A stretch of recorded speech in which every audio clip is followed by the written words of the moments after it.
Mr. President.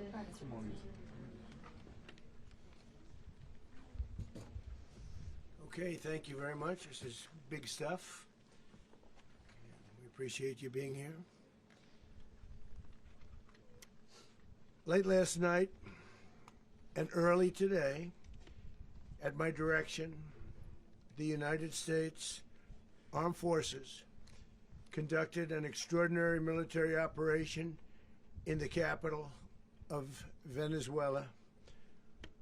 Overwhelming American military power, air, land, and sea, was used to launch a spectacular assault.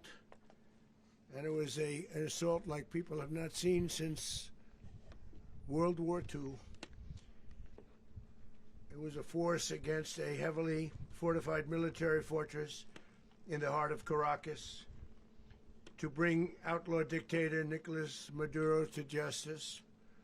This was one of the most stunning, effective, and powerful displays of American military might and competence in American history. And if you think about it, we've done some other good ones, like the attack on Soleimani, the attack on al-Baghdadi, and the obliteration and decimation of the Iran nuclear sites just recently in an operation known as Midnight Hammer, all perfectly executed and done. No nation in the world could achieve what America achieved yesterday, or frankly in just a short period of time. All Venezuelan military capacities were rendered powerless as the men and women of our military, working with U.S. law enforcement, successfully captured Maduro in the dead of night. It was dark. The lights of Caracas were largely turned off due to a certain expertise that we have. It was dark and it was deadly. But captured along with his wife, Cilia Flores, both of whom now face American justice. Maduro and Flores have been indicted in the Southern District of New York, it's J. Clayton, for their campaign of deadly narco-terrorism against the United States and its citizens. I want to thank the men and women of our military who achieved such an extraordinary success overnight with breathtaking speed, power, precision, and competence. You rarely see anything like it. You've seen some raids in this country that didn't go so well. They were an embarrassment. If you look back to Afghanistan, or if you look back to the Jimmy Carter days, they were different days. We're a respected country again, maybe like never before. These highly trained warriors, operating in collaboration with U.S. law enforcement, caught them in a very ready position. They were waiting for us. They knew we had many ships out in the sea, just sort of waiting. They knew we were coming. So they were in a ready, what's called a ready position. But they were completely overwhelmed and very quickly incapacitated. If you would have seen what I saw last night, you would have been very impressed. I'm not sure that you'll ever get to see it, but it was an incredible thing to see. Not a single American service member was killed, and not a single piece of American equipment was lost. We had many helicopters, many planes, many people involved in that fight. But think of that, not one piece of military equipment was lost, not one service member was, more importantly, killed. The United States military is the strongest and most fearsome military on the planet by far, with capabilities and skills our enemies can scarcely begin to imagine. We have the best equipment anywhere in the world. There's no equipment like what we have, and you see that even if you just look at the boats. You know, we've knocked out 97% of the drugs coming in by sea. 90%. Each boat kills on average, 25,000 people. We knocked out 97%. and those drugs mostly come from a place called Venezuela. We're going to run the country until such time as we can do a safe, proper, and judicious transition. So we don't want to be involved with having somebody else get in and we have the same situation that we had for the last long period of years. So we are going to run the country until such time as we can do a safe, proper, and judicious transition. And it has to be judicious because that's what we're all about. We want peace, liberty, and justice for the great people of Venezuela, and that includes many from Venezuela that are now living in the United States and want to go back to their country. It's their homeland. We can't take a chance that somebody else takes over Venezuela that doesn't have the good of the Venezuelan people in mind. We've had decades of that. We're not going to let that happen. We're there now, and what people don't understand, but they understand as I say this, we're there now, but we're going to stay until such time as the proper transition can take place. So we're going to stay until such time as we're going to run it, essentially, until such time as a proper transition can take place. As everyone knows, the oil business in Venezuela has been a bust, a total bust, for a long period of time. They were pumping almost nothing by comparison to what they could have been pumping and what could have taken place. We're going to have our very large United States oil companies, the biggest anywhere in the world, go in, spend billions of dollars, fix the badly broken infrastructure, the oil infrastructure, and start making money for the country. And we are ready to stage a second and much larger attack if we need to do so. So we were prepared to do a second wave if we needed to do so. We actually assumed that a second wave would be necessary, but now it's probably not. The first wave, if you'd like to call it that, the first attack was so successful, we probably don't have to do a second, but we're prepared to do a second wave, a much bigger wave, actually. This was pinpoint, but we have a much bigger wave that probably won't have to do. This partnership of Venezuela with the United States of America, a country that everybody wants to be involved with because of what we were able to do and accomplish, will make the people of Venezuela rich, independent, and safe. And it will also make the many, many people from Venezuela that are living in the United States extremely happy. They suffered. They suffered. So much was taken from them. They're not going to suffer anymore. The illegitimate dictator Maduro was the kingpin of a vast criminal network responsible for trafficking colossal amounts of deadly and illicit drugs into the United States. As alleged in the indictment, he personally oversaw the vicious cartel known as Cartel de las Solas, which flooded our nation with lethal poison, responsible for the deaths of countless Americans, the many, many Americans. Hundreds of thousands over the years of Americans died because of him. Maduro and his wife will soon face the full might of American justice and stand trial on American soil. Right now they're on a ship. They'll be heading to ultimately New York, and then a decision will be made, I assume, between New York and Miami or Florida. But we have people where the overwhelming evidence of their crimes will be presented in a court of law. And I've seen it. I've seen what we have. It's both horrible and breathtaking that something like this could have been allowed to take place. For many years after his term as president of Venezuela expired, Maduro remained in power and waged a ceaseless campaign of violence, terror, and subversion against the United States of America, threatening not only our people, but the stability of the entire region.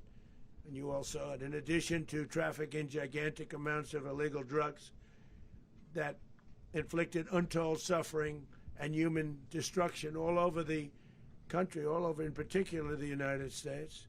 Maduro sent savage and murderous gangs, including the bloodthirsty prison gang Tren de Aragua, to terrorize American communities nationwide, and he did indeed. They were in Colorado. They took over apartment complexes. They cut the fingers off people if they called police.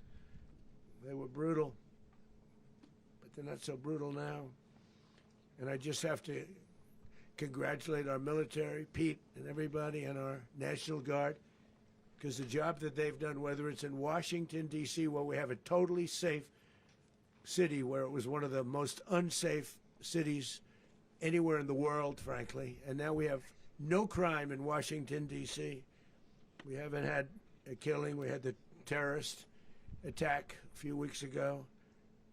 A little bit of a different kind of a threat, but we haven't had a killing in a long period of time, 6-7 months. We used to have on average two a week in Washington, our capital. We don't have that anymore. The restaurants are opening. Everyone's happy. They're walking their daughters. They're walking their children, their wives. They walk to restaurants. Restaurants are opening all over Washington, D.C.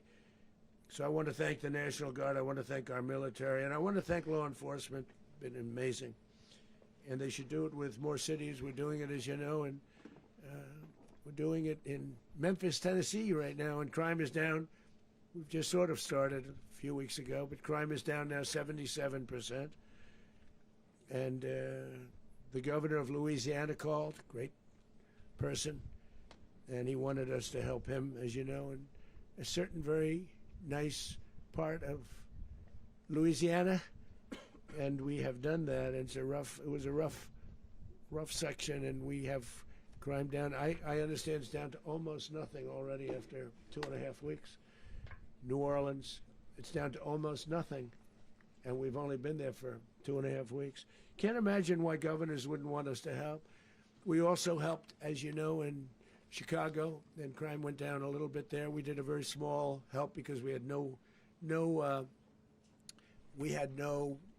working ability with the governor. The governor was a disaster, and the mayor was a disaster, but it knocked down crime. But we're pulling out of there. When they need us, we'll know. You'll know. You'll be writing about it. And likewise, Los Angeles, where we saved Los Angeles early on, where the head of the police department made a statement that if the federal government didn't come in, we would have lost Los Angeles. That's long after the fires. That's when they had the riots in Los Angeles. We did a great job. Got no credit for it whatsoever, but that's okay. It doesn't matter. We don't need the credit. But we'll be pulling out when they need us. They'll call, or we'll go back if we have to. We'll go back. But we did a great job in various cities. But the place that we're very proud of is Washington, D.C., because it's our nation's capital. We took it from being a crime-ridden mess to being one of the safest cities in the country. But the gangs that they sent raped, tortured, and murdered American women and children. They were in all of the cities I mentioned, Tren de Aragua. And they were sent by Maduro to terrorize our people, and now Maduro will never again be able to threaten an American citizen or anybody from Venezuela. There will no longer be threats. For years I've highlighted the stories of those innocent Americans whose lives were so heartlessly robbed by this Venezuelan terrorist organization. Really one of the worst. One of the worst, they say the worst. Americans like 12-year-old Jocelyn Nungary from Houston. Beautiful Jocelyn Nungary, what happened to her?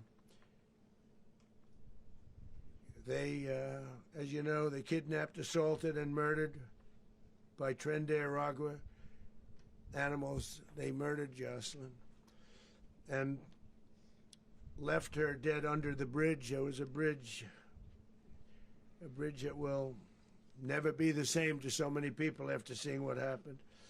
As I've said many times, the Maduro regime emptied out their prisons, sent their worst and most violent monsters into the United States to steal American lives. And they came from mental institutions and insane asylums. They came from prisons and jails. The reason I say both, they sound similar. Actually, prisons a little bit more hostile, a little bit tougher. A mental institution isn't as tough as an insane asylum, but we got them both. They sent from their mental institutions, they sent from their jails, prisons. They were drug dealers, they were drug kingpins, they sent everybody bad into the United States. But no longer, and we have now a border where nobody gets through. In addition, Venezuela unilaterally seized and stole American oil, American assets, and American platforms, costing us billions and billions of dollars. They did this a while ago, but we never had a president that did anything about it. They took all of our property. It was our property. We built it. And we never had a president that decided to do anything about it. Instead, they fought wars that were 10,000 miles away. We built Venezuela oil industry with American talent, drive, and skill, and the socialist regime stole it from us during those previous administrations, and they stole it through force. This constituted one of the largest thefts of American property in the history of our country. Considered the largest theft of property in the history of our country. Massive oil infrastructure was taken like we were babies, and we didn't do anything about it. I would have done something about it.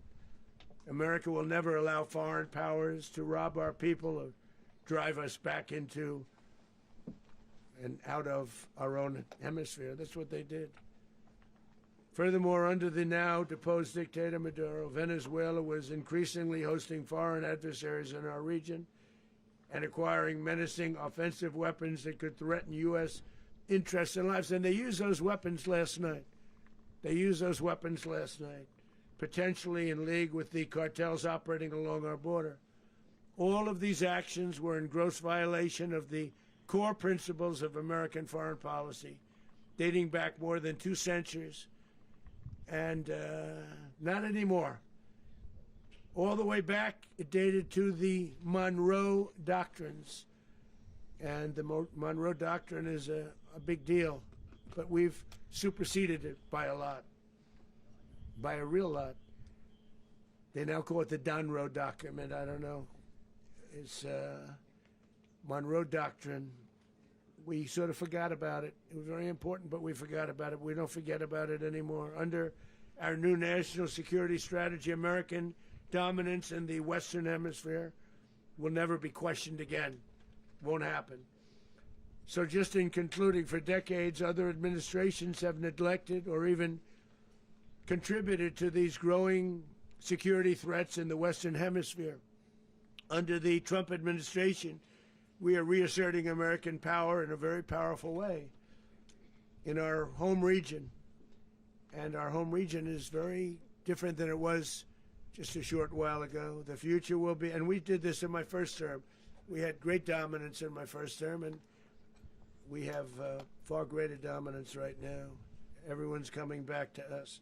The future will be determined by the ability to protect commerce and territory and resources that are core to national security. These are core to our national security. Just like tariffs are, they've made our country rich, and they've made our national security stronger than ever before. But these are the iron laws that have always determined global power. And we're going to keep it that way. We will secure our borders. We will stop the terrorists. We will crash the cartels, and we will defend our citizens against all threats, foreign and domestic. Other presidents may have lacked the courage or whatever to defend America, but I will never allow terrorists and criminals to operate with impunity against the United States. This extremely successful operation should serve as warning to anyone who would threaten American sovereignty or endanger American lives. Very importantly, the embargo on all Venezuelan oil remains in full effect. The American Armada remains poised in position, and the United States retains all military options until United States demands have been fully met and fully satisfied. All political and military figures in Venezuela should understand what happened to Maduro can happen to them, and it will happen to them if they aren't just, fair, even to their people. The dictator and terrorist, Maduro, is finally gone in Venezuela. People are free. They're free again. It's been a long time for them, but they're free. America is a safer nation. This morning, it's a prouder nation this morning because it didn't allow this horrible person and this country that was doing very bad things to us. It didn't allow it to happen. And the Western Hemisphere is right now a much safer place to be. So I want to thank everybody for being here. I want to thank General Raisin Kane. He's a fantastic man. I've worked with a lot of generals. I worked with some I didn't like. I worked with some I didn't respect. I worked with some that just weren't good. But this guy is fantastic. I watched last night one of the most precise attacks on sovereignty. I mean, it was an attack for justice. And I'm very proud of him, and I'm very proud of our Secretary of War, Pete Hegseth, who I'm going to ask to say a few words. Thank you very much. Mr. President, can you explain how the U.S. will run Venezuela? Well, thank you, Mr. President.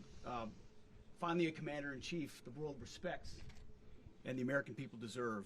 And as the President said, words can barely capture the bravery and the power and the precision of this historic operation. A massive joint military and law enforcement raid flawlessly executed by the greatest Americans our country has to offer. American warriors are second to none, the best in the world and the best of our country. What all of us witnessed last night was sheer guts and grit, gallantry, and glory of the American warrior. I'm simply humbled by such men, and I tip my hat to our chairman, Dan Raisin Kane, and all those Americans who stood watch last night. Our warriors are the elite of America, and again, President Trump has your back. No other country on planet Earth, and it's not even close, could pull this kind of operation off. And no other president has ever shown this kind of leadership, courage, and resolve. The most powerful combination the world has ever seen. As the President said, our adversaries remain on notice. America can project our will anywhere, anytime. The coordination, the stealth, the lethality, the precision, the very long arm of American justice, all on full display in the middle of the night. Nicolás Maduro had his chance, just like Iran had their chance, until they didn't and until he didn't. He effed around, and he found out. President Trump is deadly serious about stopping the flow of gangs and violence to our country. Deadly serious about stopping the flow of drugs and poison to our people. Deadly serious about getting back the oil that was stolen from us. And deadly serious about reestablishing American deterrence and dominance in the Western Hemisphere. This is about the safety, security, freedom, and prosperity of the American people. This is America first. This is peace through strength. And the United States War Department is proud to help deliver it. Welcome to 2026, and under President Trump, America is back. I'd like to welcome now our chairman, Chairman Raisin Kane, to give a few more details about the operation. Mr. Chairman. Thank you, Mr. Secretary. Thank you, Mr. President, and good morning. Last night, on the order of the President of the United States and in support of a request from the Department of Justice, as the President said, the United States military conducted an apprehension mission in Caracas, Venezuela, to bring to justice two indicted persons, Nicolás and Cilia Maduro. This operation, known as Operation Absolute Resolve, was discreet, precise, and conducted during the darkest hours of January 2nd and was the culmination of months of planning and rehearsal, an operation that, frankly, only the United States military could undertake. What I'd like to do this morning is talk to you through some of the preparation and the details without compromising any of our tactics, techniques, and procedures. There is always a chance that we'll be tasked to do this type of mission again. Our interagency work began months ago and built on decades of experience of integrating complex air, ground, space, and maritime operations. While the past 2 decades have honed the skills of our special operations forces, this particular mission required every component of our joint force, with soldiers, sailors, airmen, Marines, and Guardians working in unison with our intelligence agency partners and law enforcement teammates in an unprecedented operation. We leveraged our unmatched intelligence capabilities and our years of experience in hunting terrorists, and we could not have done this mission without the incredible work by various intelligence agencies, including the CIA, NSA, and NGA. We watched, we waited, we prepared, we remained patient and professional. This mission was meticulously planned, drawing lessons from decades of missions over the last many years, many missions over these last many years. This was an audacious operation that only the United States could do. It required the utmost of precision and integration within our joint force. And the word integration does not explain the sheer complexity of such a mission. An extraction so precise it involved more than 150 aircraft launching across the Western Hemisphere in close coordination, all coming together in time and place to layer effects for a single purpose: to get an interdiction force into downtown Caracas while maintaining the element of tactical surprise. Failure of one component of this well-oiled machine would have endangered the entire mission, and failure is never an option for America's joint force. Those in the air over Caracas last night were willing to give their lives for those on the ground and in the helicopters. Let me talk a little bit about the preparation. After months of work by our intelligence teammates to find Maduro and understand how he moved, where he lived, where he traveled, what he ate, what he wore, what were his pets, in early December, our force was set pending a series of aligned events. Key was choosing the right day to minimize the potential for civilian harm and maximize the element of surprise, and minimize the harm to the indicted personnel so, as the President said, they could be brought to justice. And as the President said earlier today, weather in Venezuela is always a factor this time of the year.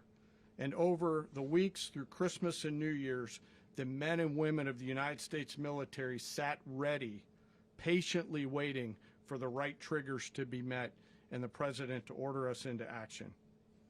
Last night, the weather broke just enough, clearing a path that only the most skilled aviators in the world could maneuver through. Ocean, mountain, low cloud ceilings, but when tasked with a mission, this organization does not quit. At 10:46 p.m. Eastern Time last night, the President ordered the United States military to move forward with this mission. He said to us, and we appreciate it, Mr. President, good luck and Godspeed. And those words were transmitted to the entire joint force. Over the course of the night, aircraft began launching from 20 different bases on land and sea across the Western Hemisphere. In total, more than 150 aircraft, bombers, fighters, intelligence, reconnaissance, surveillance, rotary wing were in the air last night.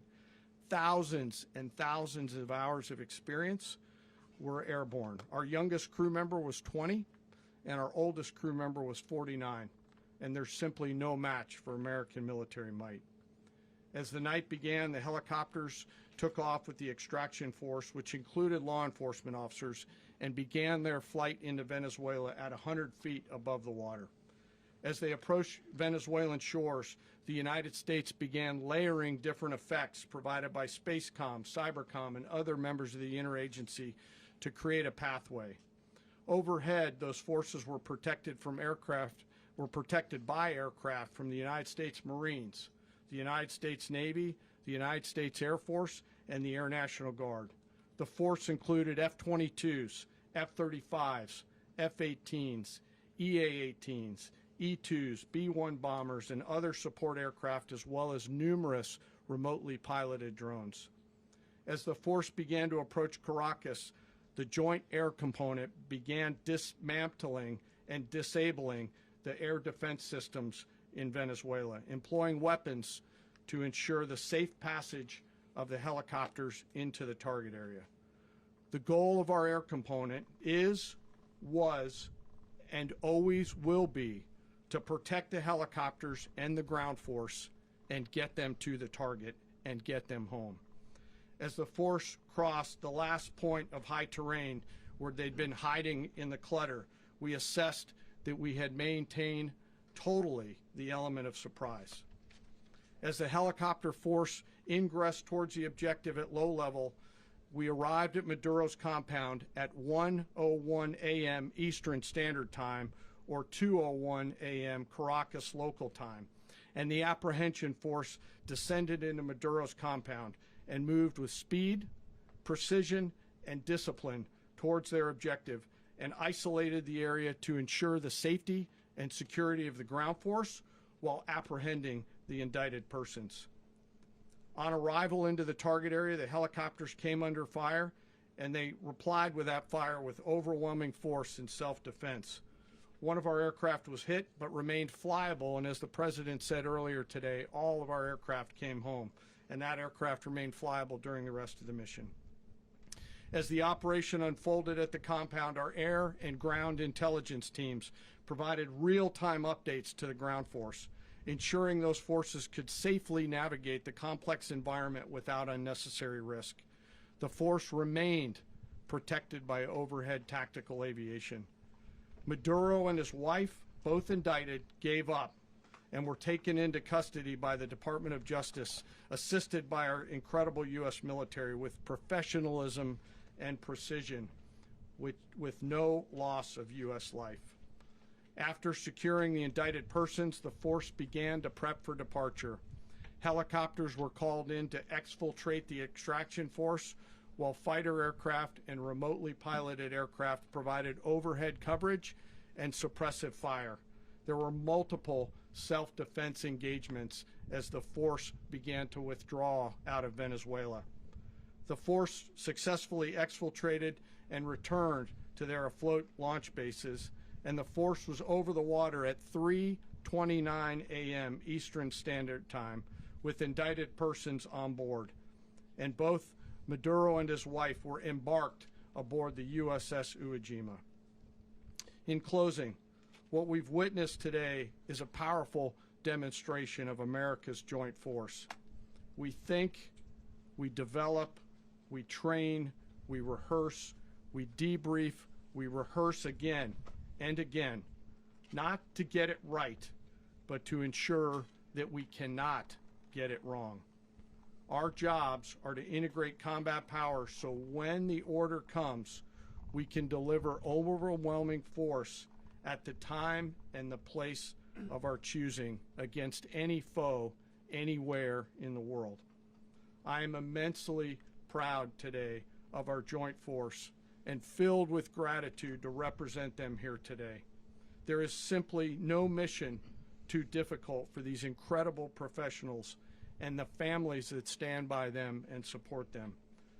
As we stand here this morning, our forces remain in the region at a high state of readiness, prepared to project power, defend themselves, and our interests in the region.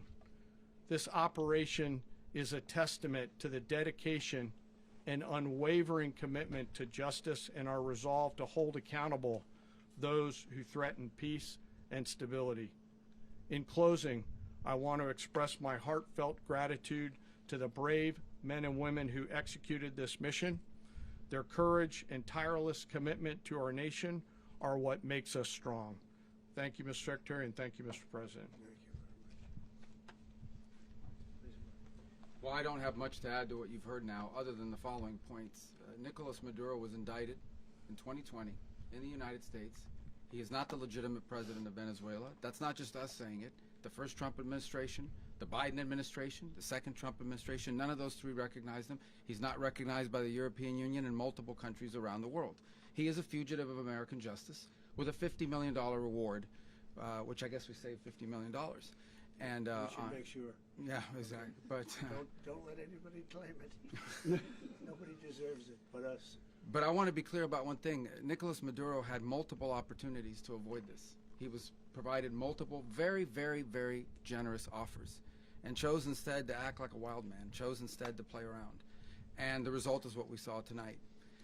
The other message here is the following. You have a guy, like many people around the world, they like to play games. You have a guy who decides he's going to invite Iran into his country, is going to, do the confiscation of American oil companies, is going to flood our country with gang members, is going to take Americans prisoner and try to hold them for hostage and trade them like he was able to do with the Biden administration. Basically likes to play games all this time and thinks nothing's going to happen. And I hope what people now understand is that we have a president. The 47th president of the United States is not a game player. When he tells you that he's going to do something, when tells you he's going to address a problem, he means it. He actions it. I can tell you, I've watched this process now for 14, 15 years, been around it. Everybody talks. I'm going to do this. I'm going to do that. When I get there, we're going to do this. We're going to take. This is a president of action. Like, I don't understand yet how they haven't figured this out. And now, if you don't know, now you know. Because this is the way it's going to play out. And I think people need to understand that this is not a president that just talks and does letters and press conferences. And, if he says he's serious about something, he means it. And this is something that was a direct threat to the national interest of the United States, and the president addressed it. This is a president of peace, by the way. I told you what I just said earlier. This guy had multiple opportunities to find his way somewhere else and figure out another. He could have been living somewhere else right now very happy, but instead he wanted to play big boy. And so now, he's got other sets of problems on his hands. And but I think the message here should be for the world. Look, the president doesn't go out looking for people to pick fights with. He's not generally wants to get along with everybody. We'll talk and meet with anybody, but don't play games. Don't play games with this president's in office, because it's not going to turn out well. And so I hope that I guess that lesson was learned last night, and we hope it'll be instructive moving forward. Is that a message for Cuba? Mr. President. Mr. President. You said that the U.S. is going to run Venezuela. So who's in power right now? Well, we're going to be running it with a group, and we're going to make sure it's run properly. We're going to rebuild the oil infrastructure, which will cost billions of dollars. It'll be paid for by the oil companies directly. They will be reimbursed for what they're doing, but it's going to be paid. And we're going to get the oil flowing the way it should be. As you know, it was just a minor flow. It was actually a minor flow for what they have. But we're going to run it properly, and we're going to make sure the people of Venezuela are taken care of. We're going to make sure the people that were forced out of Venezuela by this thug are also taken care of. Mr. President. Does the U.S. running the country mean that U.S. troops will be on the ground? How will that work? Well, they always say boots on the ground. So we're not afraid of boots on the ground if we have to have. We had boots on the ground last night at a very high level, actually. We're not afraid of it. We don't mind saying it. But we're going to make sure that that country is run properly. We're not doing this in vain. This is a very dangerous attack. This is an attack that could have gone very, very badly. Could have gone very badly. We could have lost a lot of people last night. We could have lost a lot of dignity. We could have lost a lot of equipment. The equipment is less important, but we could have lost a lot. And we're going to make sure that this is proper. We're there now. We're ready to go again if we have to.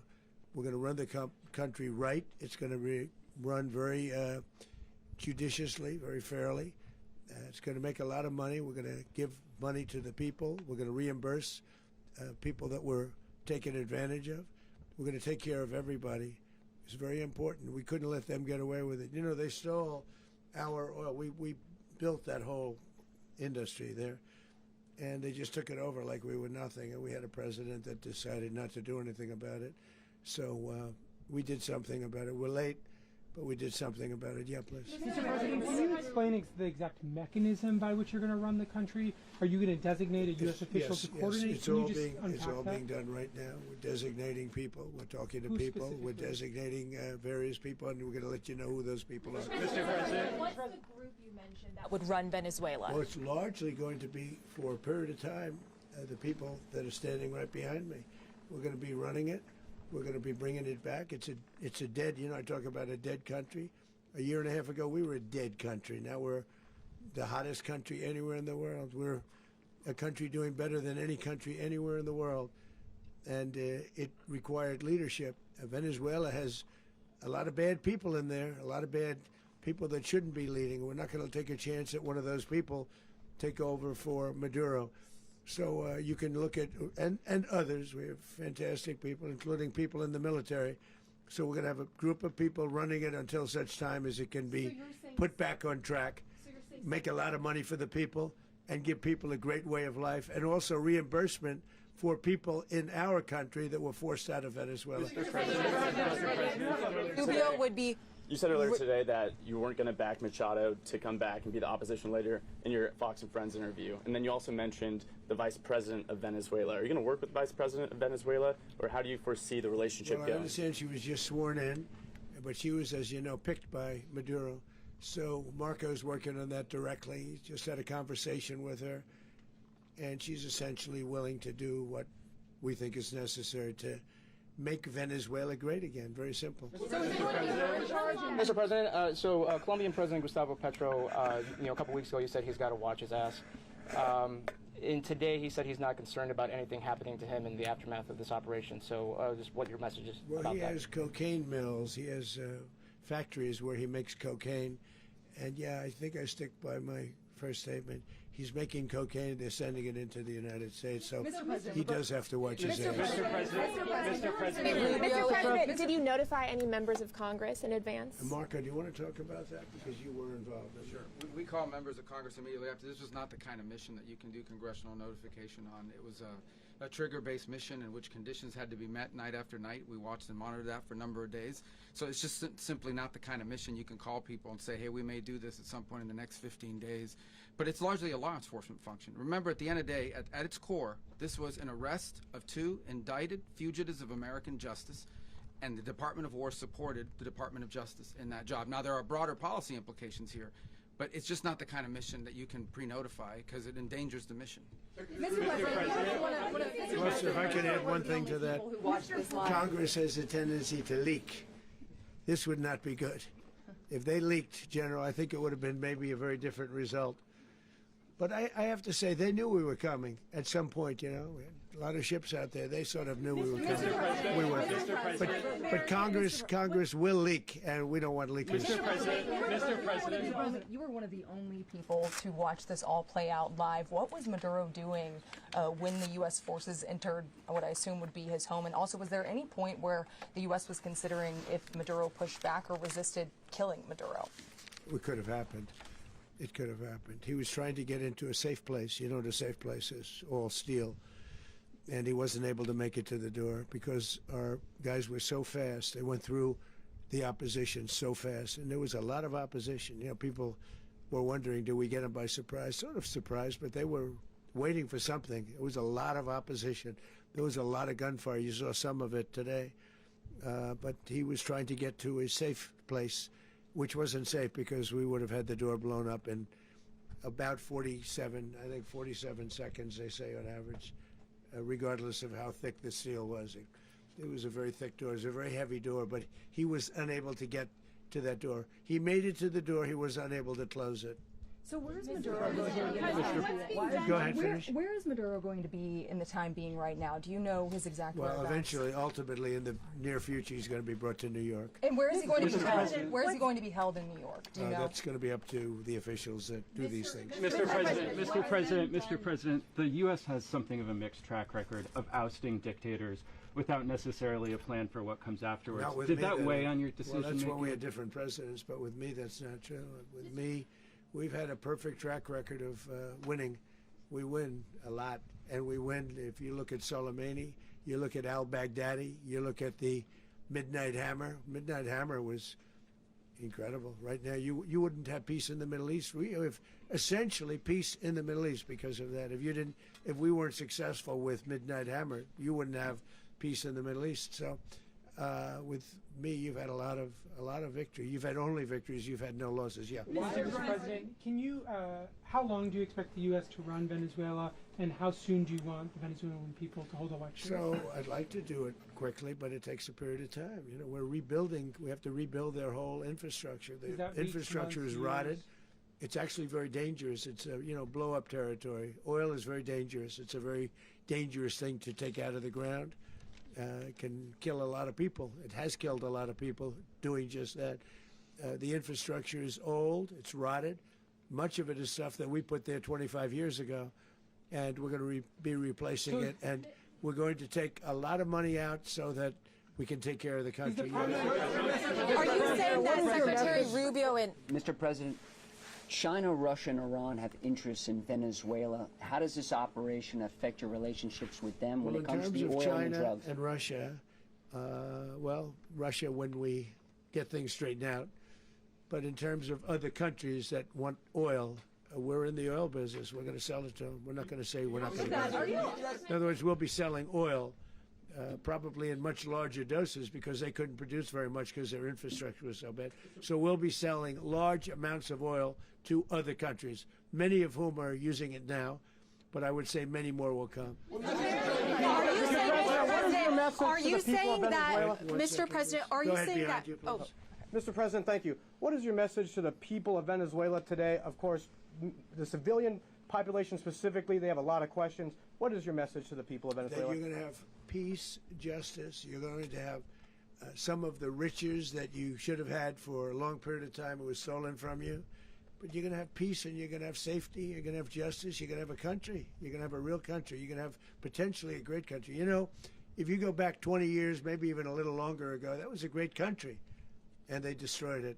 Remember I said that if we lose this election, the United States will be Venezuela on steroids. That's what would have happened. Had we lost the election, the 2024 election, we suffered so badly when you look at the border from 2020. What they did, what Joe Biden administration did to our country should never be forgotten. But if we had to go through another year of that, we wouldn't have. We would be exactly where Venezuela was in terms. I used to say, if they win, we're going to be Venezuela on steroids, and that's what would have happened. President, thank you. Are you saying that Secretary Hegseth and Rubio are going to be running Venezuela, and will you be sending in U.S. military They're troops going to to be a provide? team that's working with the people of Venezuela to make sure that we have Venezuela right. Because for us to just leave, who's going to take over? I mean, there is nobody to take over. You have a vice president who's been appointed by Maduro, and right now she's the vice president, and she's, I guess, the president. She was sworn as president just a little while ago. She had a long conversation with Marco, and she said, we'll do whatever you need. I think she was quite gracious, but she really doesn't have a choice. We're going to have this done right. We're not going to just do this with Maduro, then leave like everybody else, leave and say, let it go to hell. If we just left, it has zero chance of ever coming back. We'll run it properly. We'll run it professionally. We'll have the greatest oil companies in the world go in and invest billions and billions of dollars and take out money, use that money in Venezuela. And the biggest beneficiary are going to be the people of Venezuela. And also, I can't stress this strongly enough, the people that got thrown out of Venezuela that are now in the United States, and frankly, some want to stay and some probably want to go back. Yeah. So, Mr. President, what's being done to protect Americans in the country, and were any of the detained Americans Well, right now they're arrested very last protected night? because nobody's going to mess with us. They're very protected. The people of, and we let them know that you better not touch one of them. And are you concerned that bad elements of the Maduro regime will remain in place? Well, we know who they are. We're on them, and they're acting much differently now than they would have acted 2 days ago. And what can you Okay, say wait, about behind you, please. Mr. President, why is running a country in South America America first? Well, I think it is because we want to surround ourselves with good neighbors. We want to surround ourselves with stability. We want to surround ourselves with energy. We have tremendous energy in that country. It's very important that we protect it. We need that for ourselves. We need that for the world. And we want to make sure we can protect it. Yes, sir. Please, go ahead. Yeah, is there a message here for Cuba and Diaz-Canel? Well, Cuba is an interesting case. Cuba is, not doing very well right now. That system has not been a very good one for Cuba. The people there have suffered for many, many years. And I think Cuba is going to be something we'll end up talking about, because Cuba is a failing nation right now, very badly failing nation. And we want to help the people. It's very similar in the sense that we want to help the people in Cuba, but we want to also help the people that were forced out of Cuba and living in this country. Do you want to say something about that, Marco, please? Well, I mean, I just gave you a statement a few minutes ago about, you know, when the president speaks, you should take him seriously. So suffice it to say, you know, Cuba is a disaster. It's run by incompetent, senile men, and in some cases, not senile, but incompetent nonetheless. It has no economy. It's in total collapse. And by the way, you know, they were, you know, all of the guards that helped protect Maduro, this is well known, their whole spy agency, all that were full of Cubans. I mean, they basically, it's amazing. This poor island took over Venezuela in some cases. One of the biggest problems the Venezuelans have is they have to declare independence from Cuba. They tried to basically colonize it from a security standpoint. So, yeah, look, if I lived in Havana and I was in the government, I'd be concerned, at least a little bit. Are you cutting off the oil flow to Cuba from Venezuela? Well, the president already announced a week ago that anything that's sanctioned, it's sanctioned oil, it's not going to be allowed to get there. So that's an The answer is yes. Mr. President. Yes. Is the U.S. aware of the location of opposition leader Machado, and have you been in contact with her? No, we haven't. No, we haven't. Mr. President, on Monday. Oh, I think it would be very tough for her to be the leader. She doesn't have the support within, or the respect within the country. She's a very nice woman, but she doesn't have the respect. Mr. President, is it possible that the U.S. ends up administrating Venezuela for years? You know, well, you know, it won't cost us anything because the money coming out of the ground is very substantial, so it's not going to cost us anything. So the U.S. isn't going to dedicate we will. money to. Well, we want safety there. We want to be surrounded by countries that aren't housing all of our enemies all over the world. That's what was happening, and you don't want to have that. But we're going to be rebuilding, and we're not spending money. The oil companies are going to go in. They're going to spend money. We're going to take back the oil that, frankly, we should have taken back a long time ago. A lot of money is coming out of the ground. We're going to get reimbursed for all of that. We're going to get reimbursed for everything that we spend. So it's going to be a very important. This is a very big evening that took place last night.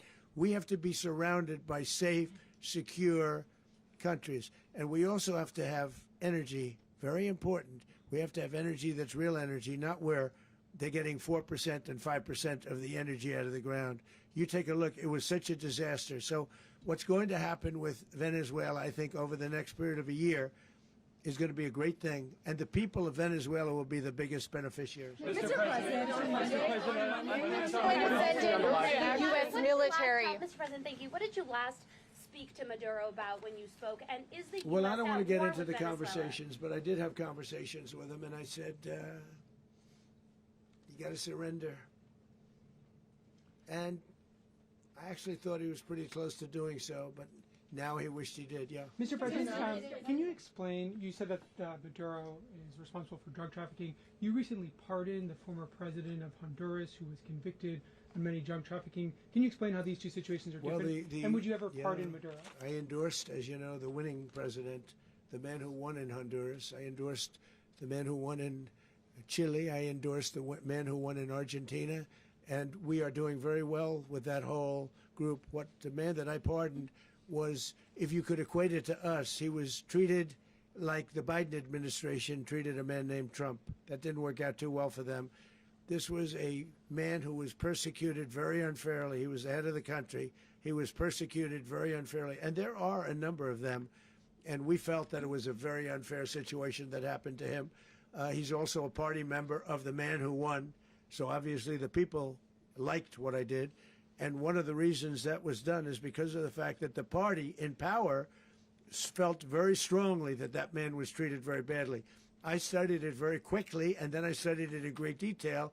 I went to a lot of the people standing behind me, and they felt that that man was persecuted and treated very badly. That's why I gave him a pardon. Mr. President, you referenced boots on the ground earlier. Can you just sort of button this up? Do you envision the U.S. military having a presence in Venezuela as the U.S. runs that country? No, we're going to have a presence in Venezuela as it pertains to oil, because we have to have, we're sending our expertise in. So you may need something, not very much. But no, we're going to be taking out a tremendous amount of wealth out of the ground. and that wealth is going to the people of Venezuela and people from outside of Venezuela that used to be in Venezuela. And it goes also to the United States of America in the form of reimbursement for the damages caused us by that country. So I want to thank you all very much. Thank you. Do you have one? Yes, please. You were so nice before. I'm going to give you the final question. Go Thank ahead. you, Mr. Unless it's a bad question, in It's which about case I'll Putin. go one word. It's about who? It's about Putin, if you want. About Putin. Well, Okay. that's always nice You had to a phone. talk about Putin. You had a phone call with him Yeah. on Monday. Did he talk at all about Maduro? Did y'all talk about this? No, we didn't. And We then- never spoke about Maduro. Are you mad at him right now? I mean, there's this I'm not intelligence. thrilled with Putin. I'm not thrilled with Putin. He's killing too many people. There was that I intelligence. thought that would be so. I settled 8 1/4 war. You know what the 1/4 was? Thailand and Cambodia. I did it again. They broke out, and I did it in about 5 hours, and I settled it. I'm giving myself 1/4, so I'm up to now 8 1/4. In other words, I settled the war, but then they broke out. They had a pretty bad breakout over the last 4 days. I got them to go back to peace. So I only give 1/4. I thought the easiest one would be, one of the easier ones would be Russia, Ukraine. It's not. And they both have done some pretty bad things. And look, that's Biden's war. That's not my war. But I want to stop the lives. Did you see where last month, 30,000, it was 27,000 the month before. 30,000, mostly soldiers, were killed this last month. 30,000. I want to stop that. You know, I got NATO to pay 5% instead of the 2% that they weren't paying. They weren't paying 2, now they pay 5. And we send them a lot of munitions, we send them a lot of things, missiles and various other things, a lot. And they pay. The United States is not losing money. We're probably making money on that. It's the last thing I care about. I just want to stop all those people. We're losing 25, 30,000 human beings that come from 2 places that are very far away. But if I can stop, because it's something I've been pretty good at doing, deals, I guess. It's all a deal. Life is a big deal. But if I can stop that war and stop 30,000 young people, in addition to the fact that people are being killed in Kiev, people are being killed in other cities throughout, you know, a much smaller number, but they're being killed, viciously killed. So I'm not happy about it. I thought that would be something that would get solved. We have Mr. Witkoff here. I think that we're making progress, but that's a war that should have never happened. If I were president, it would have never happened. Putin says it. Everybody says it. If I were president, that would have never happened. But I inherited that war. That was Joe Biden, Zelensky, and Putin. I came into the situation, and it's a mess. And I will say this. I watched an operation last night that was so precise, that was so brilliant. I mean, it was incredible. If we had our people, like this general, and our people involved, that war would not have gone on very long, that I can tell you. You told me That war, to use an old term, that war has become a bloodbath, and we want it to get stopped. Thank you very much. Concerned a rogue Venezuelan general to take over the country. Can you talk about your conversation with the vice president?